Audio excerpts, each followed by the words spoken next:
Hello, my name is Nick Bonanno. I am the senior official and the lead producer for the United Wrestling Network. And we have tonight on the United Wrestling Network podcast live, Robert Baines, the hobo, and the man who portrays them all, Brandon. Good Yes, evening, Brandon. it's quite a complex situation I find myself in, having to answer to so many names and having so many different personalities shoved inside of one container. So many different voices to answer to on a rather constant basis. Well, we hope to get in touch with each of those in just a few minutes. Of course, also joining us tonight is a correspondent from Championship Wrestling from Arizona, Karl Mandik. Hi, Karl. So happy to be here. This is going to be a great time. And going off with Robert Baines, Brandon said, I can't tell you the number of times I've had family members, I'll put out a video and they're like, hey, it's a little dark.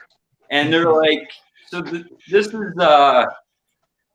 like, is that Brandon or is that Robert? I'm like, it's the same person, Mom. But it's not. It's not. Bless your mother. It's so hard to keep up. My own wife doesn't even know from day to day who the hell she's talking to. Minute by minute, it changes. I find myself standing alone in my apartment having long-winded conversations with nobody in particular except myself. I don't blame her for being confused. I'm pretty confused. I just let my voice, they just up here, they just do the talking and So yeah, Emily, who is also a correspondent from Championship Wrestling from Arizona, doing backstage interviews. The last time we spoke with her was actually the last time we talked to Karl, which is when we had a bunch of our broadcasters on. That's right. So I guess speaking of broadcasts and things like that, Brandon, we talked a little bit about in the video the kind of creation of the hobo. Now, my question for you is, how did you form the hobo in order to present it as like a television character? So I sort of already thought of things in terms of television because that was my ultimate goal. My ultimate goal was really to be on television because that was how wrestling was presented to me first.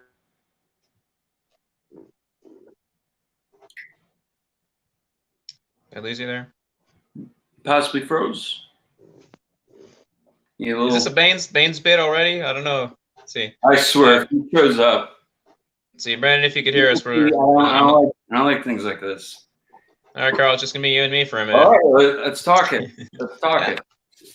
So you've done both commentary and backstage interviewing for Championship Wrestling from Arizona, as well as Hollywood. How do you like jumping back and forth between being a stick man in the back and calling the show live? Absolutely. The best thing. I touched on this a little bit when we got into some of the broadcast talent the first time we did the mentality of Marquez. Mm-hmm. And again, I see it as a giant pie chart. When you get to wear so many hats, you're seeing things from different angles. I've recently started to, during this pandemic pause that we're on, and we'll get into the story a little bit later because Brandon's kind of essential to it. And he's back. Hey, there he is. Yes, so technical issues. The thing where getting to wear those hats, observing matches from different angles, backstage, watching different talent. That's why I said I really believe I have.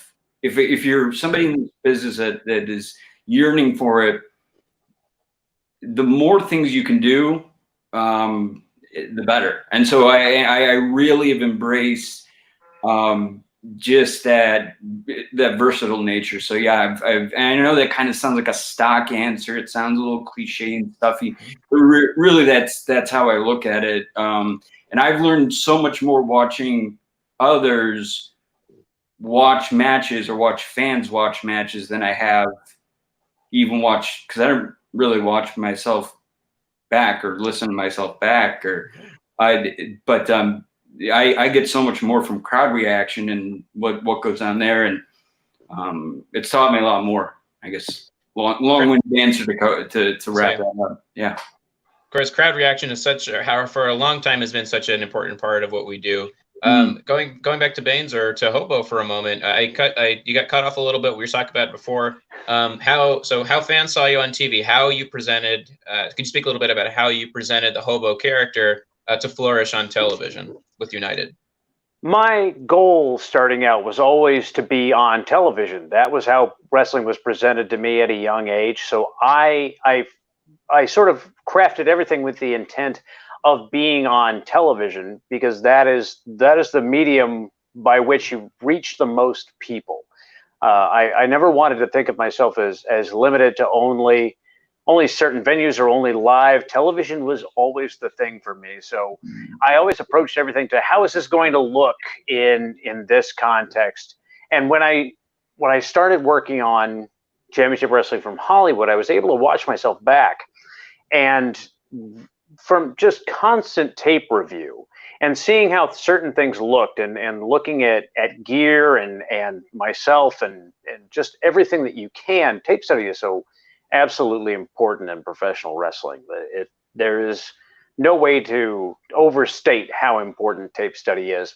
And that's what Championship Wrestling from Hollywood provided to me, was the chance to study myself over and over again, see what I liked, see what I didn't, what could change, what could be better. So I always crafted everything to sort of be on television, because that was my ultimate goal. So everything I do is just sort of honed into that idea and that mindset. And that's as far as look, the aesthetic. The character itself, it's difficult to grasp or to state what it was that made it television friendly. I was just acting with the intent of entertaining. It wasn't for any purpose necessarily, other than to entertain myself and entertain other people, and just whatever came off the top of my head. I most days I didn't have a plan. I would walk out. At the Glendale Studios, a great example of that. I met so many people panhandling before shows. And that was my introduction to so many fans. Was I'd go out and ask them for $1 and strike up a conversation. The goal was never to really make money in those situations, but the goal was to get people on your side. As a good guy in professional wrestling, you have to have the crowd on your side, and the best way to do that is to create a rapport with them that even begins before the cameras start rolling. So I went out there and I would talk to them, so that when I came out again, they go, I know that guy. I like that guy. He was funny. He talked to me, and they already knew me even before I came out and wrestled a match. So it was the connection I was able to foster, and just throwing myself in different situations that would make me uncomfortable, that helped to sort of grow the idea of what it was to perform in front of an audience. Right on. Yeah, and I think that's one of the things that we have so many minds. If you really look, it just between, while Arizona is a smaller, more compact, version, when you go over to Hollywood, and it is a little bit more frenetic and backstage, and you're going through a lot of things. There's so many different minds and opinions, but really, when you take them in and listen to each person, and you actively listen, and not only that, but ask certain questions that that are, I don't know, open-ended, that you're going to get a long response, or even just a random question. And this goes for production, talent, management, and it doesn't really matter. I think that's one of the things that has pulled, I guess, the United Wrestling Network as a whole together. When we do these types of things come together and mesh, we're on this, bizarre time, yet, we find this way to connect, and it should show for sure that it goes from in and outside the ring. Not to sound too sappy, but it really does transfer. And I just couldn't imagine learning, at least, and even especially as a broadcaster, anywhere else, just from the feedback you get. Yeah, and you're right, Karl. When you talk about different opinions, there's so many different opinions in professional wrestling as to the right way to do things or the wrong way to do things. And I think truly that every opinion is valid. You have to listen to them all because they're all going to influence how you do things. It's you are the filter for all of the advice that you were given, and you have to pick and choose which advice to follow. You can't follow it all. It's impossible. They contradict each other. But that's what makes professional wrestling a real art form, is the amount of contradiction that goes into everything and how the choices we make as professionals shape our ability in the ring and backstage. Yeah, and when you talk about an art form that hasn't gone away, too, that's where I think we definitely connected from that standpoint. We've seen wrestling go through times of really, really, really rough times, but it's always pulled the nose up. It's always found a way, and maybe it is that artistic, that unique factor that it blends all of the things together that you could say theater and sports and drama and all that together, because it is really this all in one cornucopia of all those feelings, and it finds a way to evolve and become something new. So that's why when I've spoken to fans that have asked me, hey, when's this coming back, when's this, and they're out there, and I'm like, I don't have an answer, but it's don't have a crystal ball, but I do know this much: it will still be there. I still feel a level of optimism. Talk to me in about 3 months, see where I'm at on that. But I still am trying, at least feel, because obviously you're in California, you guys are both in California, and last time we spoke, I was all high and mighty. Everything's great here in Arizona. And then we opened up way too soon. And I don't think I've left the house. I got a haircut today. That was the first time I left the house in 2 weeks. Yeah. Good. Thank you. I mean, especially in this time, the desire to create is there. People want to create professional wrestling. But I literally was just having this conversation with somebody. There are no outlets. Now that there is no live entertainment, so to speak, people need outlets that are somehow digital, and there aren't enough digital outlets. So you can go into a studio, let's say, and you can film a bunch of matches in a very safe environment. But how are you supposed to get those matches to the people? How are wrestlers supposed to make money off of their craft, even if they are able to do that craft in a setting that is taped and safe? How are they supposed to distribute it? It doesn't exist as of right now, and I'd like to see that change. There needs to be a new distribution system for what we do. Yeah, no, I would agree with that.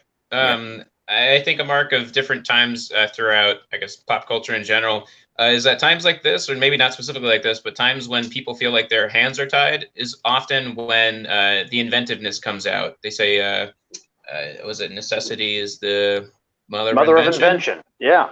I had the opportunity to work on some no crowd matches very recently, and I got into an argument with my wife about this. She said, you shouldn't be doing this. This is a bad idea. And I said, I have to do it. I have to create, because these are the conditions under which the best art is made. Art reflects the times in which you live in, and these are such unique and distinct times. We're living in history right now. We should be creating art right now that reflects the history so that we can look back and go, that was so unique. That was so different. I'm glad I created something that was able to reflect what it was we were all living through. I could not echo that sentiment enough. It's odd because we kind of sandwiched on empty arena shows.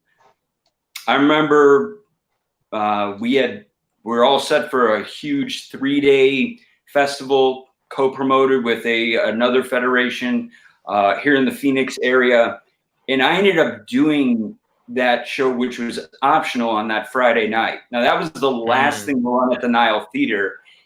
And what you just said is so true, because the show itself with no fans, and I'm watching the in-ring, and the only fans that were there, they let in some family member, but it was like we probably, I don't even know if at that time, like what the deal was, if we should have been there. Like at any moment, I felt like we might get kicked. Like, I don't know. But I saw guys go out there. Like one guy had just flown in the night before from Philadelphia. And he's like, yeah, I'm going back to the Panhandle of Florida tomorrow. And I don't know when I'm going to work again. And we're talking about, that was St. Patrick's Day weekend. And I'm like, I'm looking at it, it's mid-July. That's literally, that was 6 months, right? No, 5 months ago, excuse me. But you're right. It was almost like, and on the elephant in the room, nobody talked about it, but it's like, I saw certain guys that I'd never seen before and girls just leave it all out there. And I'm like, wow, they really went out there. And they're like, yeah, I don't know when the next time we're going to be out here is. And not to get, again, not to be such a downer, but I was like, wow, it's impressive what when you're surrounded with something that you can't even, that is intangible, but the feeling around us, the aura, brought out so much in the people. And yeah, I'd like to see what type of services we could provide in that, what is that next step? Because it, like I said, it does have to evolve. And you got to start thinking of that type of thing, for obviously to be on air, to keep that character going. Yeah. Well, yeah, of course. And of course, finding different ways to connect with that audience in new and exciting fashions. Brandon, you mentioned before the idea that you would panhandle with people or out front in front of the buildings. Yeah. That actually reminds me of something that Gentleman Jervis would do at different events that I met him at before even coming to Hollywood. He would often go outside and meet with the the fans, talk with the children, get involved with people before the show. Just like I think maybe the two of you even did it together at the Ocean View Pavilion. Was that something that helped you guys immediately connect when you formed the Friendship Express? I didn't even realize that he did that before he came to Hollywood. There's so many things about Jervis and myself that just dovetailed. Our approach to our work was virtually identical. The way we thought about things was so similar. The moment we met, there was an instant connection. We fostered this connection that I've never experienced with anybody else. It was a creative connection that it cannot go overstated. What we were able to create was just so, it meant so much to me at the time, because I had just come back from Australia. And this was just off of, relatively speaking, just off the loss of the Heritage title. So it was, again, kind of a rebuilding period for me. And the idea of where do we go from here? But because Jervis was there, because we had known of each other for as long as we had, because it was a while after Jervis came that we actually became a formal tag team. That there was a good amount of time in between there. Oh no! What's up? No! I'm crashing this podcast. Somebody smite me. I thought I'm depressed listening to you people. Oh my god! I hate you. I hate you. Oh my god! You should hate me. What? The NWA shut down, didn't they?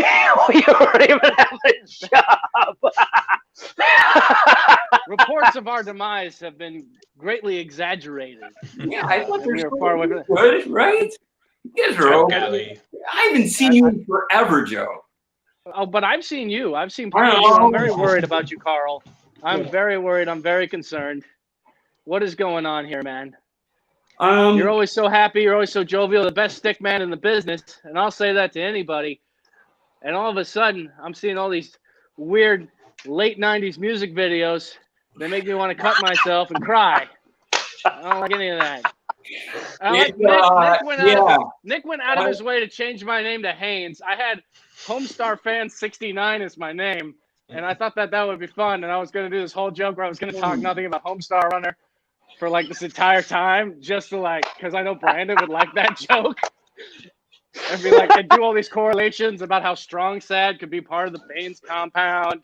I feel like you're missing that enormous amount of depression that could have, it's an Strong Sad and Strong Mad. Not a lot of verbal skills, but the rage is there. That's exactly what you need. No, it is. It's a fun thing to tap into. I brought this up on the last one that, how I got into wrestling from a fan, from all points in between. A lot of pain. Oh, you're taking off? No, he's staying. He's very much staying. We're saying hi to a mutual friend of ours. Someone we went to high school with, who is also in the wrestling business. We managed to pull him into this. Sorry to interrupt. Go on, Carl. Yeah, it was all out of pain. So in what Robert Baines and Karl Mandik have kind of run into is an artistic way to express that through imagery and voice in different ways. And I guess I wanted, I didn't want to take like a jump too soon, like out of because I still feel like I'm in stepping in, I'm like in the very, very, very, very shallow end. And I didn't want to dive into the deep end. But when presented with something like this, I'm like, all of that like pain that I've ever had or anything, I could just like put that through video, and it's cathartic, it's therapeutic, it's like everything just gets out. But what's weird about it, and this is super, super bizarre. I've heard of artists and people like they'll write down lyrics in the middle of the night, they'll voice record something, this idea that. I was at my grandmother's, this is at the end of May, no, beginning of June, 88th birthday party. And it's pretty small, just like family. And like an idea for like this promo popped in, and my family knows me well enough at this point that like when I come up with something, I'm like, I'll be right back. And then like I'll just like find somewhere, and I just like it's just blah.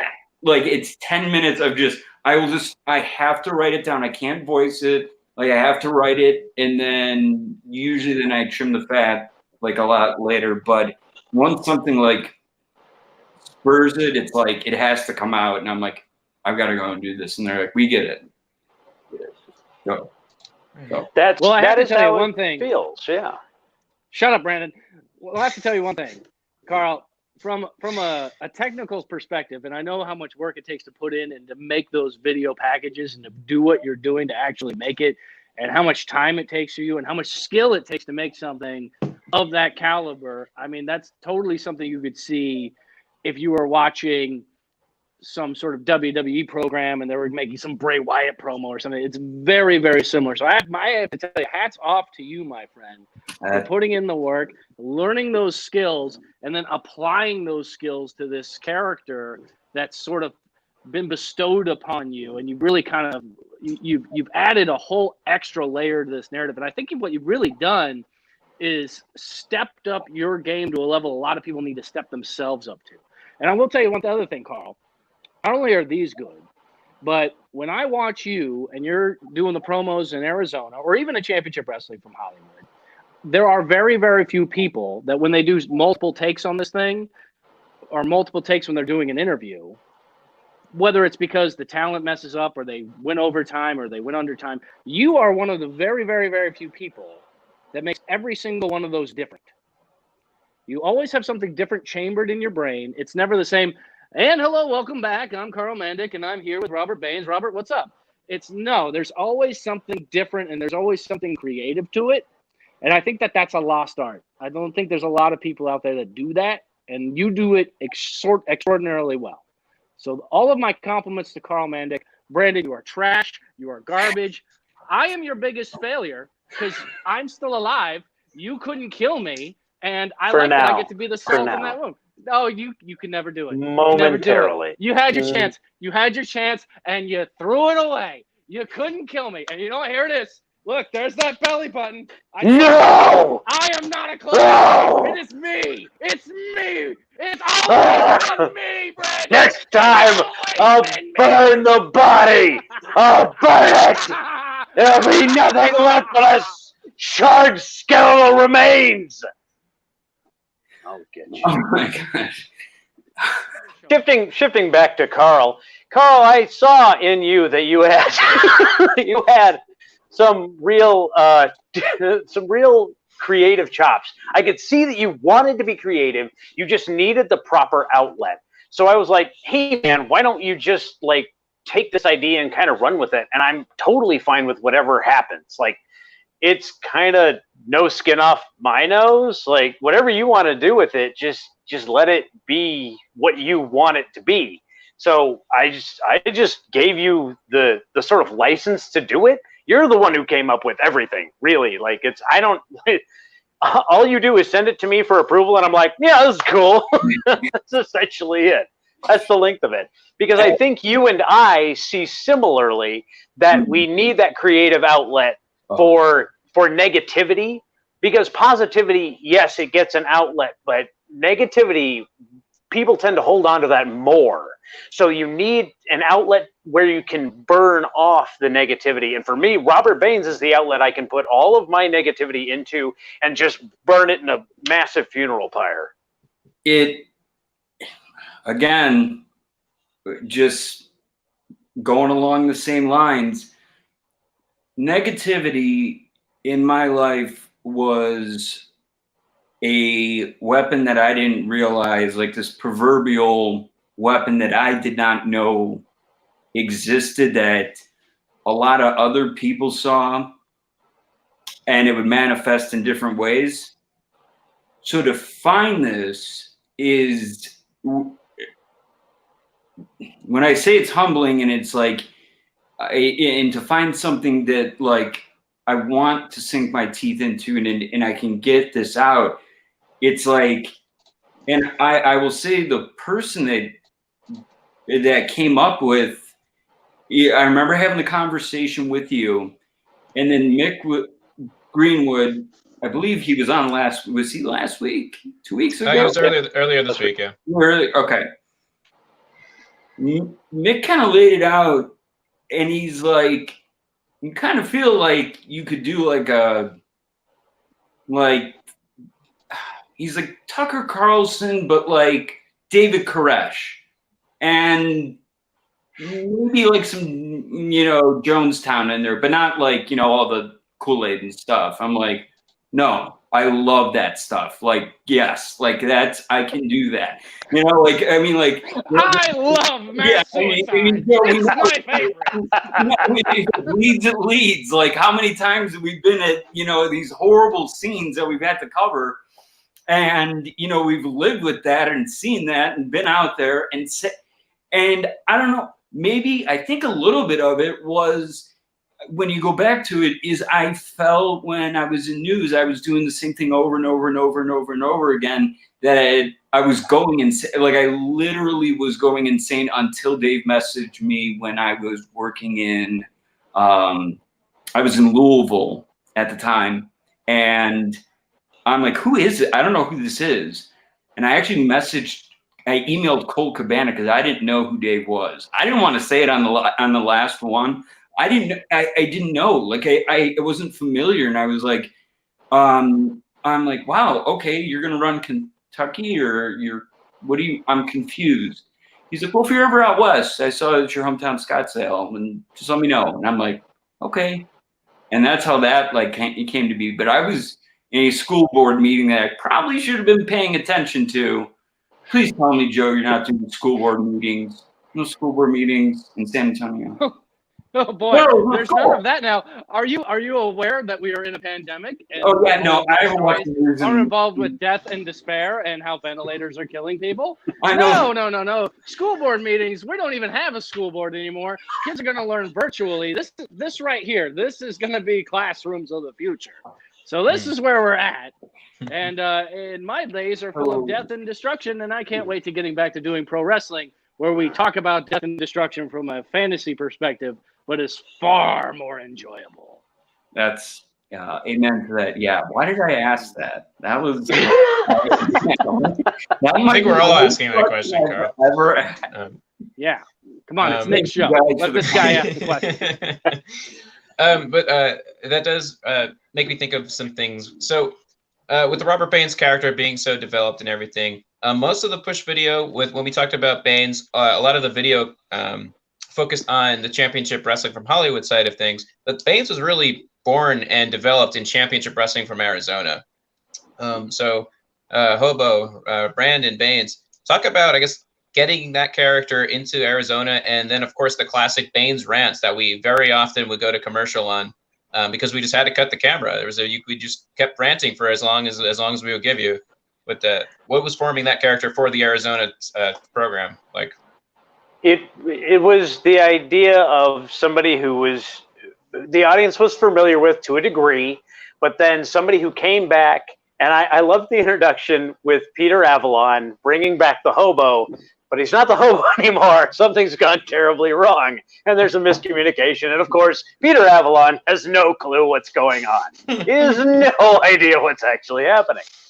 So I come back on screen, and I'm somebody else. But it was like all the ideas I had for Robert Baines, they needed a place to develop. And Arizona was decidedly that place because the ideas I had are strange or kind of large, but sort of ethereal and always shifting. So Arizona could be the place where they could really take root because of the pseudo-serious nature of Arizona programming, so to speak.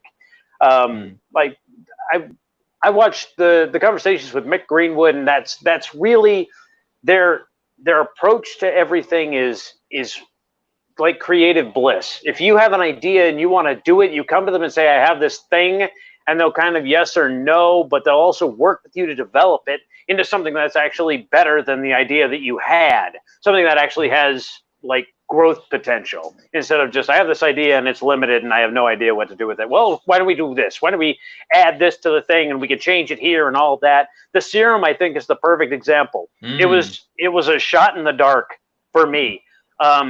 Peter was producing and he said, we need something weird for today. Do you have anything? And I went, well, how about I drink a juice and become super powerful? Okay, all right. Well, let's see how you do. And then we'll go from there. And I sold it so well. Watson, who was relatively new to the program at that time, also had kind of a super juice thing, and he didn't after I did it. The Baines serum was something that I liked because it was like a challenge for me, like an actual physical challenge. How do you change automatically from one thing to another and allow the audience sort of in on that change and make it real for them? And it's a huge physical challenge because usually when I'm using the serum, it's more than halfway through a match, and usually the match is already pretty grueling. So now I have to drink this drink and be fine. I have to be 100%. None of the damage that I've been taking, which is real damage, has any effect on me anymore. And I am totally fine and impervious to any pain. The mental strain that goes into that idea is very real, and the physical strain is probably double that, because now you have to be so terribly strong. But if it weren't for Arizona, I wouldn't be able to play with that idea. I wouldn't be able to grow that idea because somebody would have shot it down long ago. I wouldn't have been able to have a superpower fight with Manny Lemons. Come on. I was wondering if we were going to bring him up because you mentioned before the idea of going to Mick or Peter and them working with your idea and making it stronger. That's the thing that I touched on with Mick the other day. And that I think a really great quality of the Arizona program is that you guys know they know the characters and the people so well that are on the show that it allows for a great collaboration all around. So I remember, I don't know if we were in the car or if we were at a house one night, but Mick was racking his brains to try to figure out what could possibly stop the Bane serum after months of like it causing havoc. And he goes, "What if it's lemon juice?" Yeah, because we have a character, Manny Lemons, who would squeeze lemons on himself and sort of power up. And so that became a thing. That is like, and it was something that was built into the show already that just was zany enough to fit and, caused some interesting television. So it did. Like, who knows, citric acid can break down compounds. I mean, you can test it yourself at home eating pineapple. Does it make your tongue tingle? Then it's working. I'll tell you what will break down a canvas is backdropping sweet tea. You don't want to do that. My gosh. It's very. I will tell you though. Joe, did you see that episode? I don't know if you caught that episode or not. Did you see what I think I need to catch up. What I'm talking about, it's a little tongue in cheek. I think I need to catch up, but nevertheless, there is. I think one of my favorite. You can make a GIF out of it with you, Hobo. Is after you've taken the serum and there's this. Your arms come to the side and slowly rise, and everybody knows that Brandon has this enormous masculinity that he was just gifted with, and it's in his arms, it's in his legs, it's in his. Well, we'll talk about that later, but it's just so vascular all over. And so after you take that serum, I think the thing that sells it the most is basically going Super Saiyan. And you've been able to just channel that. And I think the mode that you normally have is you channel it and it comes up and then it dives down into the Polish hammer or the axe handle, whatever you want to call it. And it's so simple, but it's so effective at that. You're totally telling, with just a simple motion, you're able to tell that story into just one solid up and then down. And I think that's what really gets it over. Originally, that was the finish I had for Baines.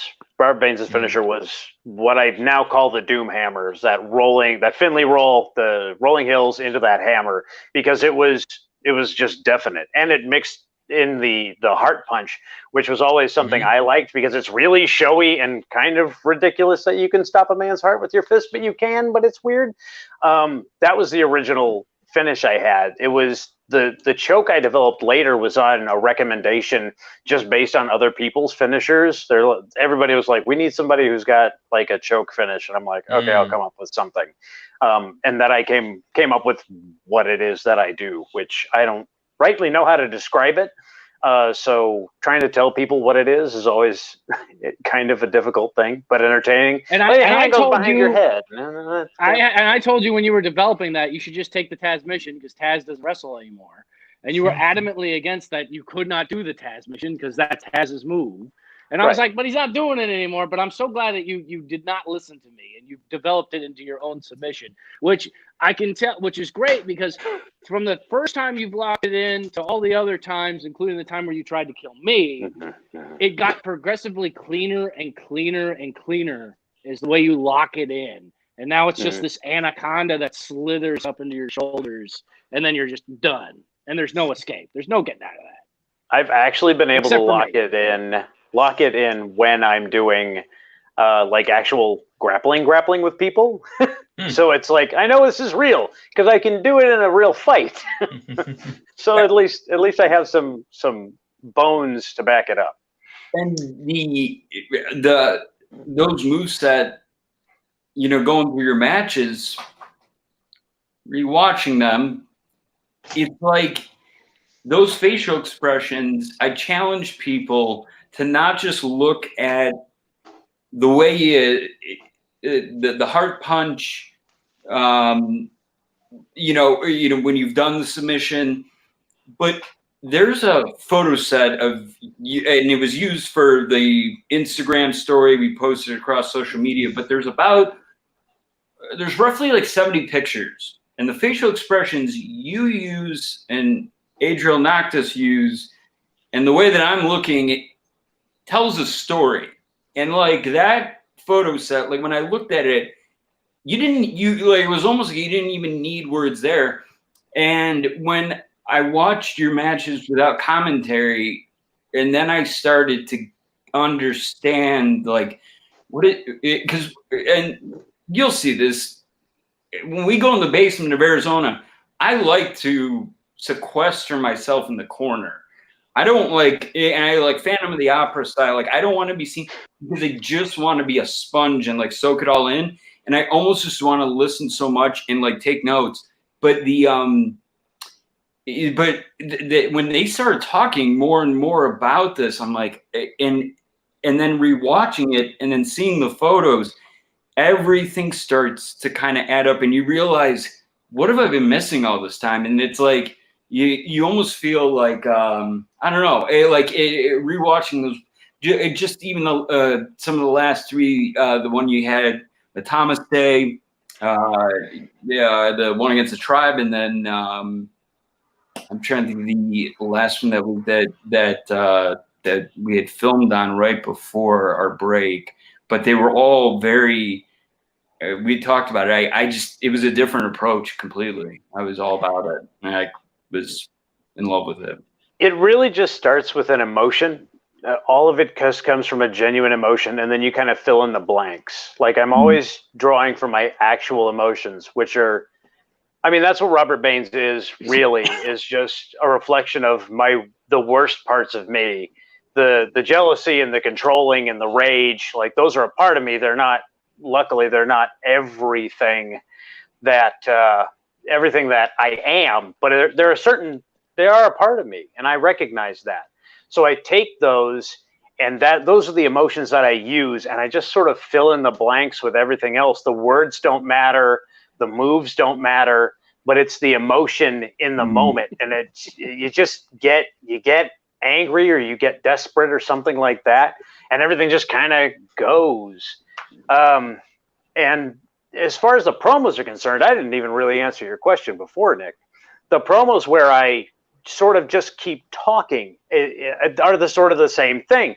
You start with an emotion, and then whatever the words are can kind of come out from there. I always like Roddy Piper's approach to promos, which I worked with him some, and he told me like he never knew what he was going to say, but he always had an out. There was always an out to whatever he was doing, but he would just say words, whatever came into his head. So that's essentially what I do, is I just fill in this blank space that you're supposed to have this emotion. Okay, talk at length. And I just talk. And I learned it probably the best when I was working with Joe, because when we were both coming up, like the only rule that we had when we learned how to do promos was never stop talking. Never stop. That does not matter what you say. Never stop talking.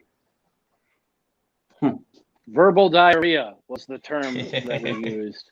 And I actually, you know what? It's weird because, and I think, Karl, you'd appreciate this with your background in journalism. Back in the day, before, pre-COVID, we would have interns that would come and they would ask me, like, how do you do a good stand-up? How do you do a good live report? And I said, well, I'd always take them aside and be like, have you ever had diarrhea? And the shock on these young women's faces, usually it's women who are like 21, 22 years old. And they're going to be going, have you ever had diarrhea? It's like that with your mouth. And that's pretty much how you do a good promo. Yeah. Just let it go. And that hot mess fly from your mouth. Just don't think. Don't think at all. And when you have your IFB, and it's almost at South Park when you're getting the producer, rap, like really rap. It's like hot. That's all I would hear. Yeah, exactly. Not done. Still going. Exactly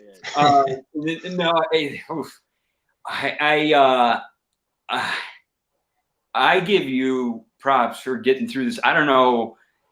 I still follow all of your social media stuff, but man, to be out there and doing, I mean, storytelling and doing, and I mean, that's the, I mean, I know right now NWA being on a break, but dude, like, I'm just following whatever you're doing because I'm like, whatever Joe's doing, he's doing it right.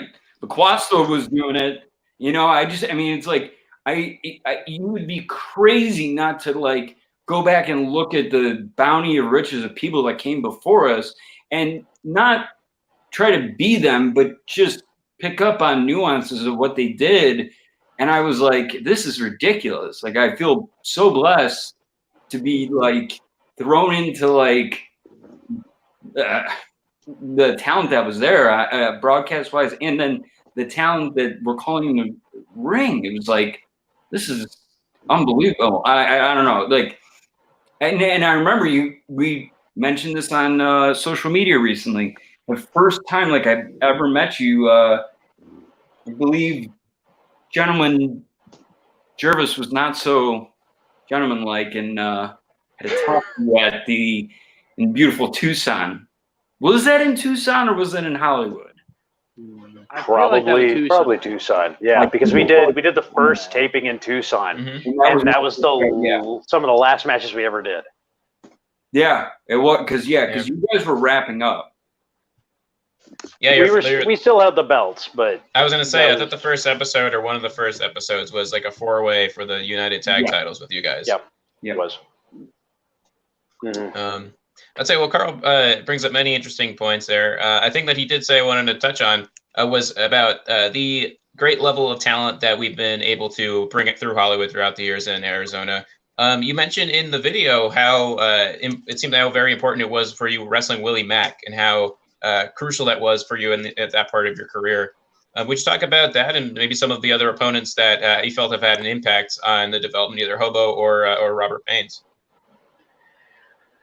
You know, it's challenging to name everyone that's actually had something to do with me as an in-ring opponent and developing some sort of style, because everybody has to some degree. The best shape you and the worst shape you in some way. I've had to play ring general to a lot of the young people who just don't have the experience, and that has helped to shape me. I always try to work with young people so that I work on my ability to try and explain how things are supposed to function. But working with top-notch talent, Willie Mack, you can't hold a candle to Willie Mack. Like, just all around, you just put a camera on him, and he's Willie Mack, and that's it. He just shows up. He cut a promo in a Batman and Robin T-shirt, and he's just over. He's just over, man. Like, there's nothing. You don't even have to build Willie Mack. You just put him on television. So it's so challenging for me to come out with all of the work that I'm doing to try and be this other guy, to try and be entertaining. And Willie Mack just shows up, and he's massively entertaining, and it takes zero effort. It is so challenging to even stand next to Willie Mack. But that goes for a lot of people. Like Russ Taylor is a fantastic wrestler. Every time I wrestle Russ, he makes me a better wrestler. Every time. That's it. And that goes for a lot of people. In Hollywood, in Arizona, Hawaiian Lion, the match I had with Hawaiian Lion was one of the hardest hitting things that I had up to that point. And he looked like he tore my chest open. It looked like I tore my pectoral muscle with the viciousness with which he chopped me. I was all sorts of other colors. But you can learn something from everybody. That's the best thing about working in professional wrestling with all these different people, is you have something to learn from everybody. You can learn how to be like somebody, and you can learn how not to be like somebody. Some people serve as examples of things not to be, and you got to learn from them too. Everybody is an example of something. Sure. Man, speaking of Willie being just entertaining all the time, I recently overheard a conversation that someone was having with Willie on the phone, and Willie was super upset that someone had eaten his tuna, and he was going off about that person. And I was listening to this for maybe 15 or 20 minutes, and then I found out that it was his dog. It wasn't a person at all. So he's having like this full-on yellings conversation with this dog that I guess had eaten some of his tuna, and I was like, that like there's a certain there's just like a certain level of I don't know existence that Willie is on that maybe none of the rest are can even touch. So what are we humans supposed to do with a Willie Mack in the world? we're all playing for second here. We really are. Oh boy. He definitely bleeds through the screen. I mean, I feel like I see him throwing fight, and I'm like, oh, okay, there he is. Yeah. Oh yeah, I remember that from Hollywood. Like you go through it. Yeah, no, that learned a lot from watching him and Joe calling. I mean, how many Willie Mack matches have you called? I mean, geez, through the years, I feel like. It's probably at least half a dozen, and of course the biggest one was when he won that national championship with the NWA. Like becoming that champion was like that was a big deal. And I think that the thing was like I'm calling that match with Jim Cornette, and Jim has really no history and no knowledge of Willie Mack other than what I told Jim ahead of time about this guy, but knowing Willie Mack from Hollywood and all that, and for the years that I'd known him at that point, like you could go back and if I was to put together a highlight reel of some of my best calls, him winning that championship is going in that highlight reel of like the top 10 things that I've ever called, because I feel like you could hear it in the emotion in my voice, the elation that I have for Willie Mack in this moment to make history and to win that championship. I mean, it couldn't happen to a better guy. That's for sure. I mean, I don't know how many people are like, Willie Mack, F that guy, he's trash. There isn't a human being on earth that says that. And it kind of goes a really long way to tell you how good of a guy Willie Mack is. And then he shows it in the ring. He shows it in his promos. And the thing I like about his promos are they are very, very simple, but they make them incredibly real. And I feel like there's a lot of things that people can learn about having that sense of realism. Not everything needs to be picture perfect, like you're reading from a teleprompter. I'm here to beat this person, and let me tell you why, and I'm fired up, and blah, blah, blah, blah, blah, blah, blah, blah, blah. If you could just be like, yeah, I'm Willie Mack, and, I'll kick him in the streets, but, he's tough, and I'm going to beat him, and that's how it is. But you get that connection with people because there's that realness to it, and I feel like that's lacking in a lot of people.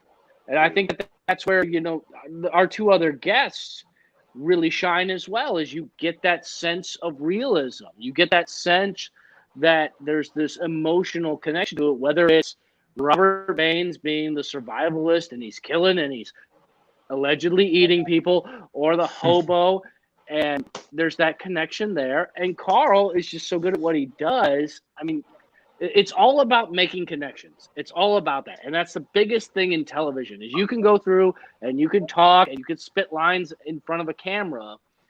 But if you do not have that emotional connection, something that comes from the way back in your eyes and goes through that lens, comes through the screen and into someone else's eye, if you don't have that emotional connection, it'll never work. And nobody has that better than Willie Mack. Especially not Brendan Taylor. He is trash. He is garbage. And I'll say that at the end of the I put in the work. You can't say that I don't put in the work. I know my limitations. I'm not a Willie Mack, but I'm here to put in all the work I can to be somebody that is an absolute asset to television. And that doesn't mean that I'm fake or a phony, as a lot of people like to call me, because I'm a character wrestler. A lot of people like to put me in that box as a character wrestler, and it's BS. I'm just a guy who puts in as much effort as I can to become the best that I possibly can. I've seen. I don't understand how that's an insult.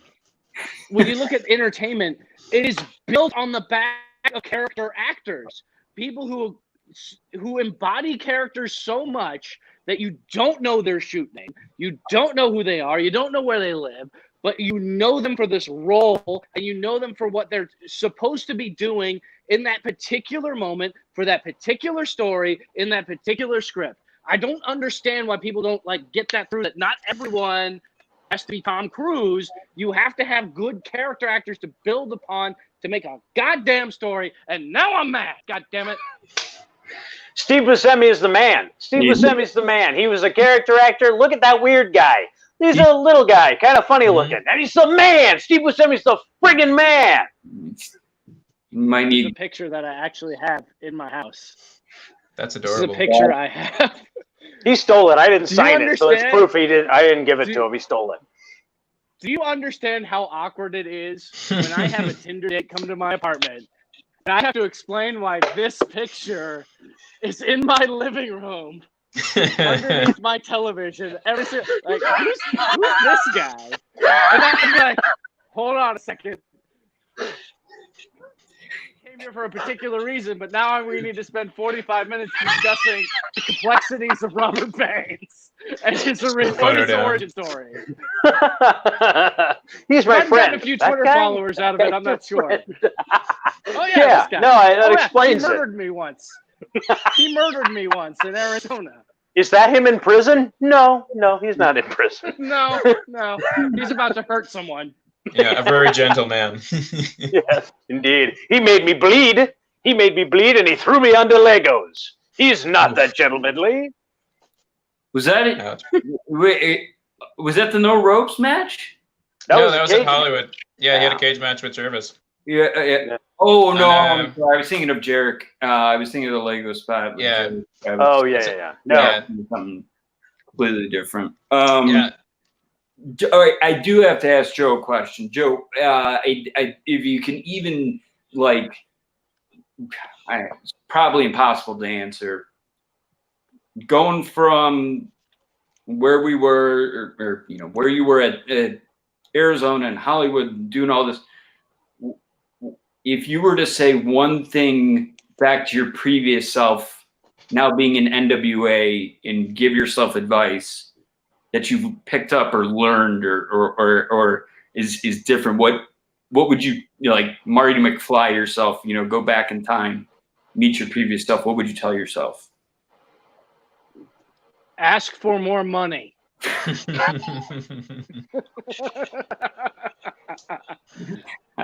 But in all seriousness, that's a shoot answer right there.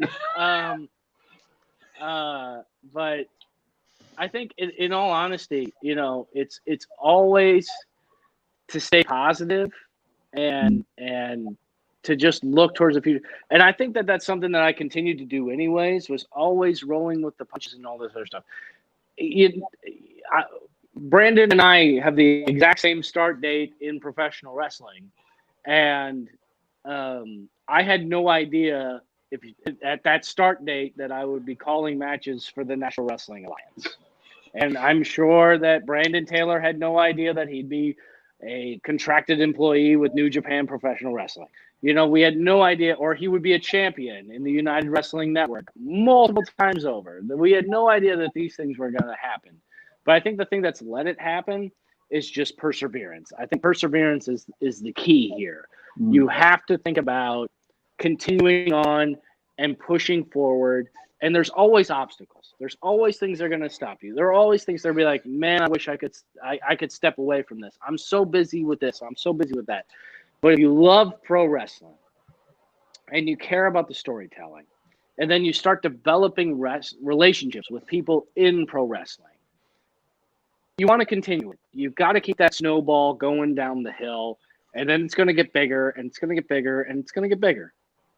And so as long as you have that perseverance, you're able to do that. And so if I went back in time as 32-year-old Joe Galley to look at 22-year-old Joe Galley, and I got one word to say to him, eye to eye, and have it register in his brain, I would say persevere. And I think that encapsulates a lot of things. As long as you have that in your soul, that you're going to keep moving and you're going to keep pushing forward, then you're going to succeed. Unless you're Brandon, because you're trash and you're garbage and you can die. How'd you bury the lead, the fact that you guys have the same start date? I thought you knew that. Yeah, we literally We literally started training the exact same day because we went to high school together. We've known each other for more than half of our lives. We've known each other since we were 14. Yes. We're so old. We're so old. So yeah, we started in the exact same place at the exact same time. And obviously our paths were uniquely different. And at some point, Joe transitioned from in-ring to doing commentary. And I was the one who said you should probably do commentary because of his ability to broadcast and nobody else can talk like Joe Galley. I've known him forever. Nobody can talk people into more stuff than Joe Galley. Oh boy. Right. Let's start with those stories. And you know, I've been giving Brandon a lot of crap this entire podcast because I know he can take it and we have a good time. But I've said this repeatedly and he knows it there is no way there is Joe Galley in professional wrestling without Brandon Taylor. There is no way that I get introduced to David Marquez. There's no way that I get my shot at championship wrestling from Hollywood. There's no way that I become part of the NWA or the voice of the NWA without Brandon Taylor. And to this day, you're my best friend. I was the best man at your wedding. You will be the best man at my wedding, whenever that is. But, and you know, I think people could really learn from our relationship, Brandon. Mm. And I think that they can learn that if you connect yourself with good people, honestly good human beings, you can go really far in whatever it is that you want to do in life. And I think that that's something that might be lost. And it might be difficult now for a lot of people who are just, you know, reaching adulthood and now there's a pandemic. But if you can find that way to make really good and deep connections with other people who are like-minded and also want to be successful in the same area that you also want to be successful, and you have that shared interest and you have that shared drive, that you can help each other throughout your entire lives. You know, there's very few people at the end of the day when I'm 90 years old and putting me in the ground from COVID 30 or whatever it is. You ruined it. That, you know, that need to be mentioned in the obituary. I'm probably way off on my math there. Like it's either 10 years. That's either 10 years from now or 110 years from now. It really stuck around. It really just hangs down. And it finally got me. Yeah. But it's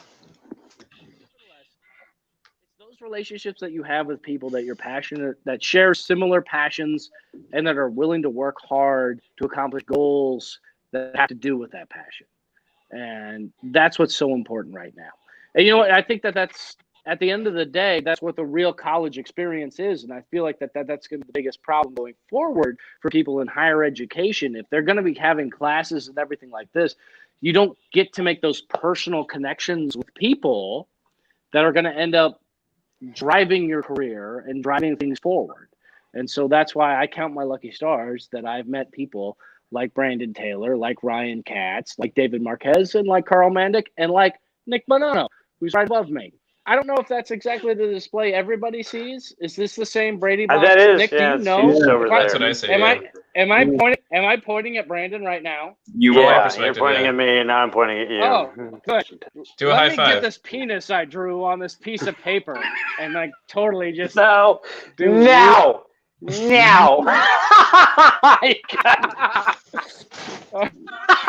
That's a good call by you, Nick. That's a good call by Nick. Dave. Good moderating.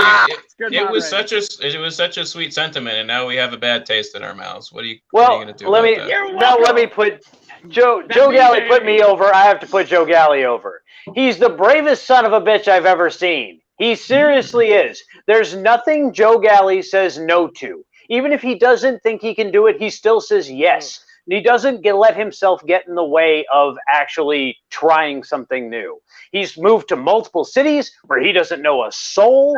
He's tried different careers and different paths. He's talked himself into bad situations and out of bad situations. Nobody is braver than Joe Galli, and I wouldn't be in professional wrestling if it weren't for the fact that he said yes to going with me to training. I wouldn't have gone by myself. I wouldn't be sitting here if it weren't for the fact that he came with me. I wouldn't have gone by myself because I am not brave like Joe Galli. Joe Galli is immensely brave, and I'm just trying, always trying to get a little piece of the bravery that Joe Galli possesses. Truly, honestly, I live in awe of everything. I've now drawn you an apple pie. I've drawn you an apple pie now, and if I could feed you this bravery pie. Bravery pie. This is so dumb. I'm hovering over the remove Eat button. my bravery pie. Well, when you say it like that, I don't want to. There's no way. Hey, Brent, I got that. But to go off both of yours, Joe, you're not going to remember it, and I want to say it. I want to say it was Arizona. No, it could have been Hollywood. Either way, it was the smallest comment. And what Brandon just said was, and this came up on the first ever episode we did, was announcers that, have you ever thought about taking a bump or want to take a bump? And I'm like, no. And I remember you asked me the same thing. You're like, why not? You crazy? I get in there a bump. But I'm like, this guy is either fearless, nuts, or just like both, and then oozing talent. And I'm like, what is going on? I'm like, who is this guy? It was very early in our relationship, and the one, not to like get real, soft and cozy on this one, is Brandon. The one thing I'm not going to use the cliche book by a cover type of stuff. The one thing I learned from you that I just didn't see coming, and then once it dawned on me and you started talking about your teaching, is the patience that you have with like somebody like when I'll send you a Facebook message that's like Deuteronomy, it's 1st, 2nd, 3rd, 4th Corinthians. You're like, okay, that's really, really long, Karl. That is a really long, and so your patience is, I don't think that's when I talk about being in the backstage and you're talking to somebody that's up and coming and they, want feedback. And I saw how patient you were, and I was like, whoa, wait a minute, this is a different dimension. And then that's really when I was in our still young friendship. It was like, this guy's there's way more layers there that I cannot wait to uncover. So it really just has to do with just do unto others what you would want somebody to do to you. I know I've been hard to work with, and I know I am hard to work with. I'm hard to live with. I'm a difficult personality because I'm a creative personality, which means I'm all over the place. I'm a mess and a half. So I'm just trying to pay it forward in advance, so to speak. Like, I'm trying to be nice to people because I want people to be nice to me because I know how difficult I am. And on my worst days, I don't want people to just be like, get the hell out of here. I'm sick of your stuff. I want people to be like, okay, well, let's slow down for Brandon, who obviously needs a little extra attention today. I'm just trying to pay it forward in advance. That's essentially all it is. Like everybody. People, there's so many different people in this business. The business is for everybody. If you have talent and you have the dedication and the drive, you should be in this business, no matter what position it is. It's not just in ring, it's backstage. Like, everybody puts the business together. We all make it. It does not exist without certain parts, and all these different people make up all these different parts. So you have to work together with everybody. And in order to get the best out of somebody, some people need a little bit more care and attention than others. That's just how it is. That's a walk-off. Yeah. I don't think we're gonna get any sweeter than that. So let's go around, everyone. I want to hear where we can find you online. So Brandon, Hobo, Baines. Sorry, you just took a sip. You can First find off, you me. gotta tell me what you're drinking, son. Hold on. What are you drinking? What are you drinking? St. Archer's IPA. A little thing picked up by my wife last Cheers. night in celebration of wrapping up a project I cannot talk about because of NDAs. So that's fun. You can find me on all social media It involves Donald Trump. I know it. I know it. Baines Destroy. Baines Destroy on your Instagram and Twitter. And Patreon, patreon.com/sandwichchamp, where you get to find little nuggets of my wisdom that I pass on to you, whatever that means. Yeah, that's kind of it. And also Emily. Go follow Emily at Emily May Heller on Twitter. She does a lot of stuff. Also Safe Wrestling Collective, because we're trying to make things better. You want me to talk about how she valeted me? Is that what you want? No, I want to talk about what she's doing that's very important in this industry, and I feel like it's worth an extra minute or two to talk about. Yeah. Go ahead. That initiative that she's working on. She and I have founded something called the Safe Wrestling Collective, which is trying to bring human resources policies that are used in multiple industries, including Fortune 500 companies, to professional sports agencies, to independent professional wrestling. With all the speaking out allegations that have come forward, we believe that now is the best time to actually push the business forward and protect women, people of color, and the LGBTQ plus community. And so we're working with HR professionals as well as other legal professionals to try and supply policies that are easily adapted to any independent promotion or school. And that's something we both feel strongly about, and we want to make this business better and safer for everyone. So we would like you to go to safewrestlingcollective.org and check out the website, and feel free to send us an email, and let's start the conversation from there. Awesome. Joe Galley, where can we find you? Well, I was going to talk about all my erotic fan fiction for Homestar Runner, but I feel like after that, it's kind of inappropriate. You can find me on the internet. On LiveJournal. Exactly, right? Exactly, on LiveJournal. Y'all know where to find me. It's all good. Our CEO of the National Wrestling Alliance, Billy Corgan, recently put out a statement that we are far from done. I have some information on that I cannot share with you. Good old NDAs!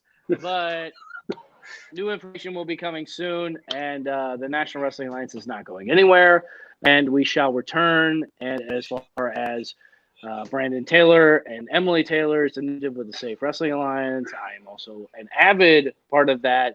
I am very close friends with our president of our Texas chapter, Thunder Rosa, who is the NWA World Women's Heavyweight Champion. And so you can expect some good stuff from me and from her coming very shortly. Karl! Tossing on over. Wow. Congrats, both of you guys for, I mean, I see, I don't think we talk about it enough. It's fun to escape, talk about the good times, but really putting boots to ground, pounding the pavement the way you guys do is commendable, is just such an understatement. So, all right, I'm going to pull back the curtain just a little bit on this one.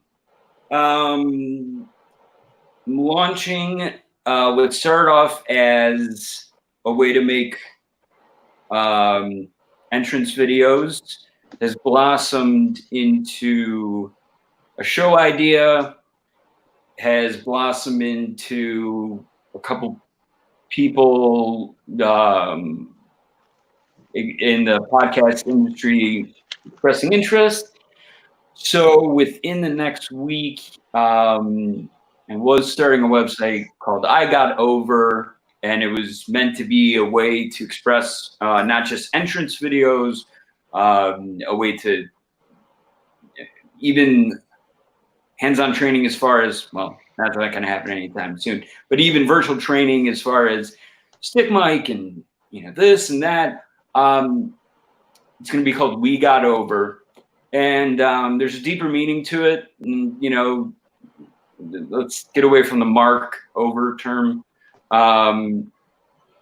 You got over whatever it was, a bad breakup, bad, an addiction, whatever it was, that maybe something that, and all of that credit goes down to this guy down here for suggesting that I push myself to do that. I can't really talk about the show part too much or who's involved until it's finalized. I'll text you guys. But I'm on Twitter, Instagram, Karl, letter X, and Mandik with no C, which is a real common. Those telemarketers love to call me Mandik. And love that. Oof. Hi, Mr. Mandik. Mandik. And then they're at a loss, which is great. That's a great win. They're like, well, chalk this one up. I'm not getting out of here. That's that. So this was awesome.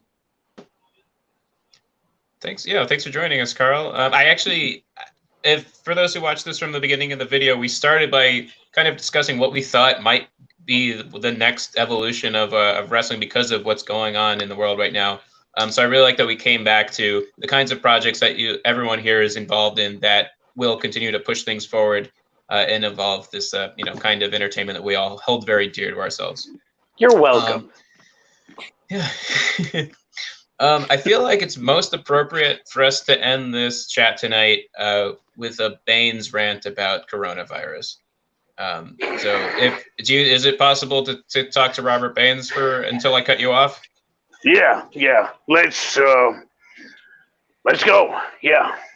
The coronavirus really was a virus created by the Chinese solely for population control. They have been talking for some time about how they were having population issues, the young and the old. The old, again, in number twice as many as the young people being born. And in any Chinese family, the oldest is supposed to take care of the parents, but without any younger siblings. All the old ones are slaves to being the caregivers of the young ones, and it's 2-to-1. The number is 2-to-1. So what if you cut that number drastically down? And that's where you have the coronavirus. They unleash it on their own people to try and quell the numbers of the aged, the actual population that the virus goes after the most, the aged. And now you have freedom. You have economic freedom in China. But what did they not account for? The spread of the virus. They did not foresee that it could travel outside of China. What they created to be a Chinese issue has taken over the globe. And wasn't it I who said to you that you should not trust the very air that you breathe?